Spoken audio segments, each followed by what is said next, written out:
This is the second of two videos. Again, it is Tuesday, July 31st. And this morning we're going to talk about the Internet of Things. What is it and what are the security problems with it? Internet of Things refers to devices found throughout your home, such as your TV, your stereo, your cameras, your door locks, that are all connected to the internet. In other words, your typical smart house of today. The problem is that if you have a device connected to the internet, there can be security problems. And it doesn't matter. I don't care what the device is. If it has a connection to the internet, you have a potential security problem on your hands. And today we're going to talk about the problem of what I call data hoarding.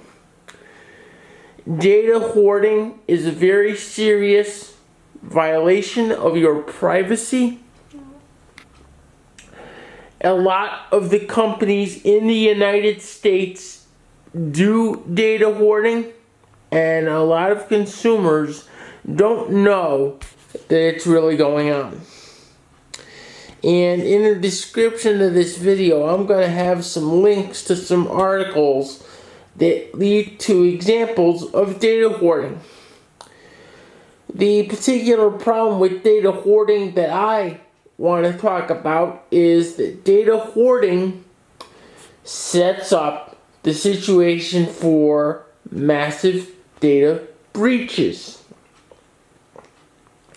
When you're data hoarding, you have massive amounts of data, sometimes even terabytes of data, that are connected to the internet on very large servers that may have security vulnerabilities in them. And identity theft is still a big problem. And the number one way identity thieves get information is by conducting these large data breaches. You have to understand that today, even your name is considered highly sensitive information. You may ask, why do I care if somebody knows my name?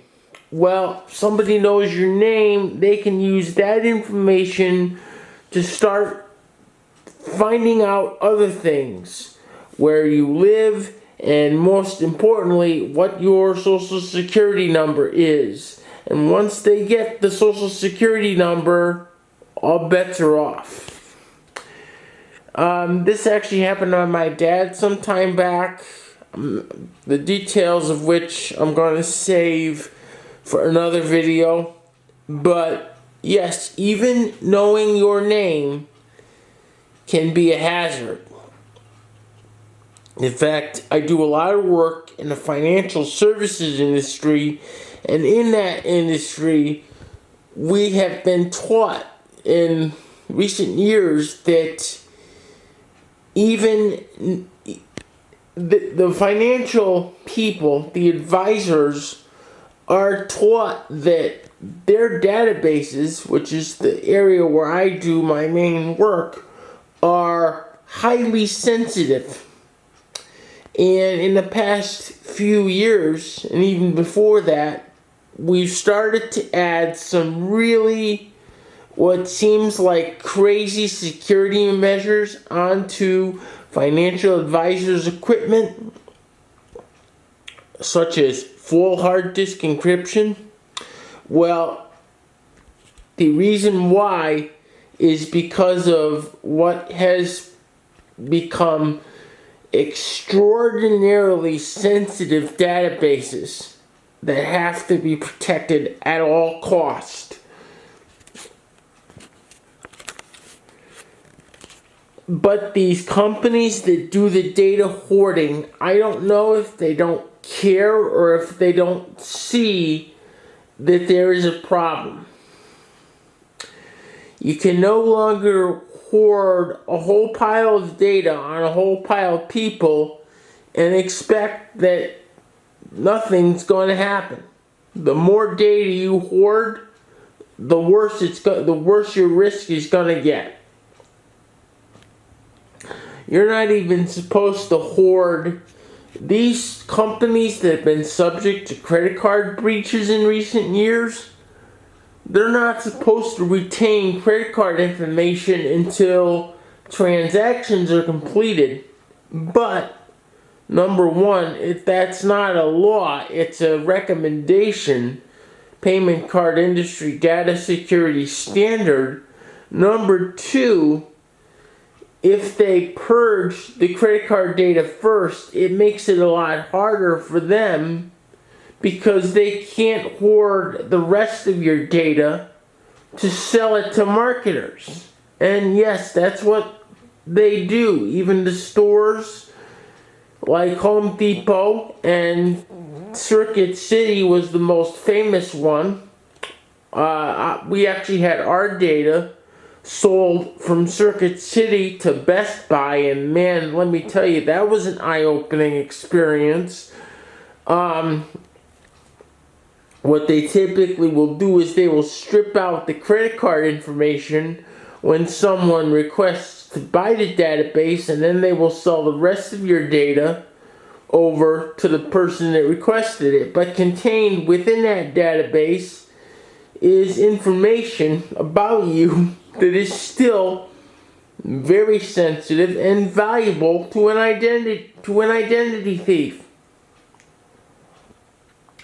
It should also be noted that this kind of data hoarding is not legal in Europe. You cannot even think about doing this stuff in Europe because they have the General Data Privacy Regulation, or GDPR. GDPR makes all the practices that I just talked about highly illegal, and the penalties for violation are severe. I really hope this video serves as a wake-up call to those of you that didn't know about data hoarding. If you have any questions, please feel free to leave a comment. As always, feel free to rate, comment, like, and subscribe, and hit that notification bell so you get notified every time I post a new video when the new ones come out. I will talk to everyone soon. See you then. Bye-bye.